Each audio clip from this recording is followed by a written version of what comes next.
Hola mi comunidad de Mundos New, hoy te vengo a traer todas las noticias que vive el pueblo cubano respecto a la dictadura macabra. Alerta mi comunidad de Cuba, aquí te traigo importante resumen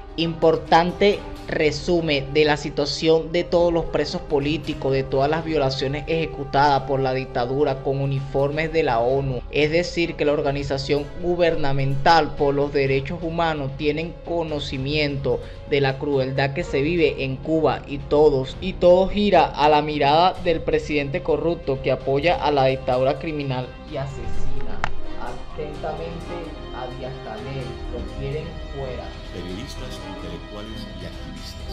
Además, más de 11.000 personas en Cuba estaban condenados de 1 a 4 años por condenas predelictivas porque, según el Código Penal de Cuba, se les observa textual una conducta contraria a la moral socialista, por lo que eran proclives, textual, a cometer un delito en el futuro. 11.000 personas. En las cárceles de Cuba había en 2019 más de 90.000 presos. Además, otros 37.500 exactamente tenían condenas de trabajo forzado o control domiciliario. Es el hacinamiento de presos más grande per cápita del mundo, el más grande. La situación parecía no poder ser peor, pero lo fue a partir del 11 de julio, cuando en las calles de más de 50 ciudades de Cuba, decenas de miles de ciudadanos alzaron su voz con lemas pacíficos como patria y vida o libertad. El presidente de Cuba salió a la televisión y les dijo a los ciudadanos que salieran a la calle al combate para enfrentar a los contrarrevolucionarios. Hermano contra hermano. Sin embargo, los verdaderos revolucionarios, eran los que estaban en las calles pidiendo libertad. ¿Creen que al llamado del Díaz-Canel el pueblo salió a luchar contra sus iguales? No, pues todo era una coreografía preparada.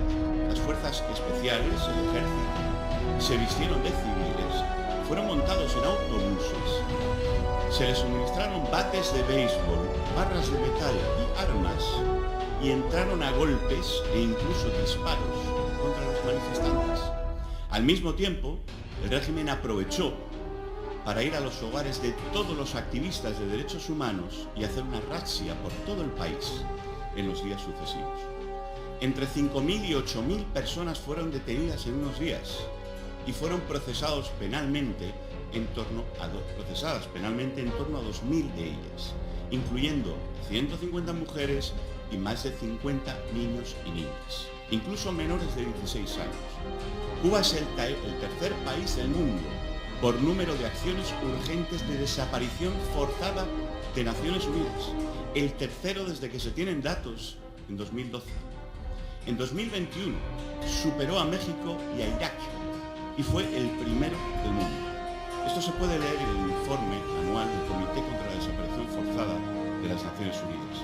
En este momento hay 1.066 personas con condenas o limitación de libertad impuestas violando toda legalidad. 120 mujeres, 34 niños y niñas, 17 de ellos acusados, 17 de los niños acusados y condenados por sedición. Y en su último informe, el Comité de los Derechos del Niño de Naciones Unidas ha publicado que 410 menores sufren prisión en Cuba, de los cuales 260 tienen 16 o 17 años, pero 150 tienen 15 años de edad o menos. Y no existen los centros de reeducación en Cuba. Es demasiado pedir.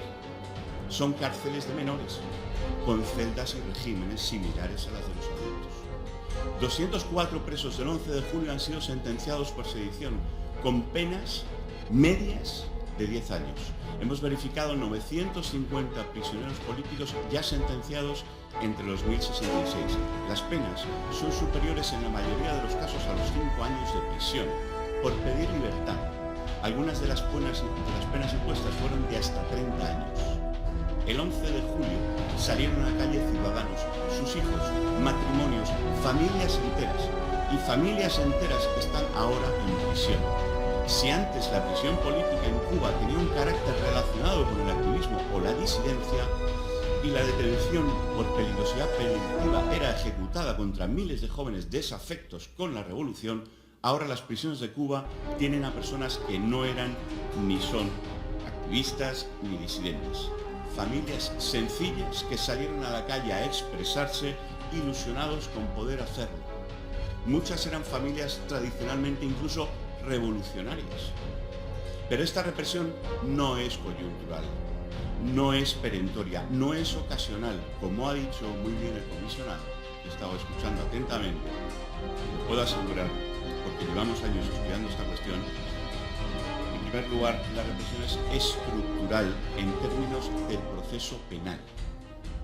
Los 2.000 procesamientos penales que han tenido lugar en Cuba estos casi 2 años han tenido 7 patrones violatorios estructurales en Cuba que hemos comprobado analizando 500 de esos casos junto con juristas del Consejo General de la Abogacía Española y cuya primera remesa presentamos el 2 de marzo en su sede central en Madrid. Primero, la totalidad de las víctimas fueron llevadas a prisión preventiva y otras medidas de privación de libertad cautelar por orden del policía, al que llaman instructor, pero es un policía, y por los fiscales, es decir, la parte acusadora, sin que juez alguno conociera siquiera las causas o a los acusados, sin tutela judicial alguna, pues así lo establece la ley del proceso penal en Cuba, la anterior y la actual. Segundo, ninguno de los acusados ha disfrutado de abogado defensor.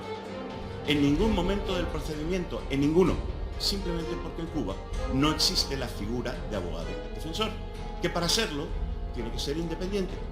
Son todos abogados del Estado que dependen y trabajan para el Ministerio de Justicia, como ha ratificado Naciones Unidas en numerosos dictámenes. Tercero, los tribunales que juzgaron a los manifestantes de Cuba dependen enteramente del Poder Ejecutivo y del Partido Comunista, por definición, y no tienen independencia alguna. Recordemos las célebres palabras del presidente de Cuba, Díaz-Canel: en Cuba no hay división de poderes, sino unidad de poderes. Cuarto, en los juicios, los peritos y los testigos, todos, curiosamente cuando son delitos de desórdenes públicos, todos eran funcionarios del Estado. Las defensas no pudieron siquiera presentar pruebas periciales porque los peritos en Cuba, todos, por definición, pertenecen y sirven al gobierno, al Ministerio del Interior.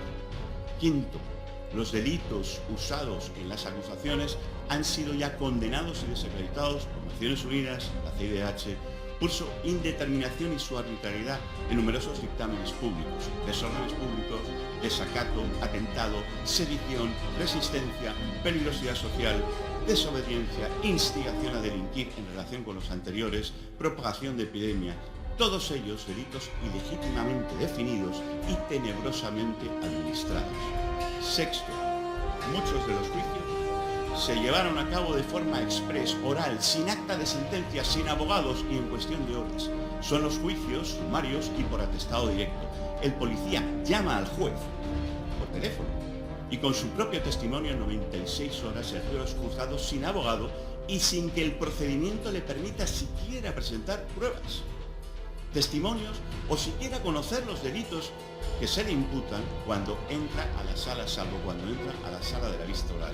Y séptimo, más de 100 reos civiles actualmente de los analizados fueron juzgados por tribunales militares, algo condenado por ilegal en el consenso internacional. Ni sirvió para los Videla y los Pinochet y no puede servir tampoco para los Castro. En segundo lugar, la represión es estructural en términos legislativos. En 2019 fue promulgada la nueva Constitución de Cuba. A pesar de que 4 periodistas indocumentados escribieron sobre el reconocimiento de ciertos derechos, todo ello es falso. Otra vez, la Ley de Migración de 2012, el régimen volvió a engañar a los acomodados demócratas. El artículo 45 de esa misma Constitución supedita los derechos de forma explícita a la legislación vigente. Esto es inaudito. La Constitución, para serlo, debe ser la ley fundamental de la que emana en todo el resto de leyes. En Cuba no. Lo que la Constitución promulga está supeditado a la legislación vigente y a la nueva que pueda venir, sin tener ninguna relación con lo que dice la Constitución.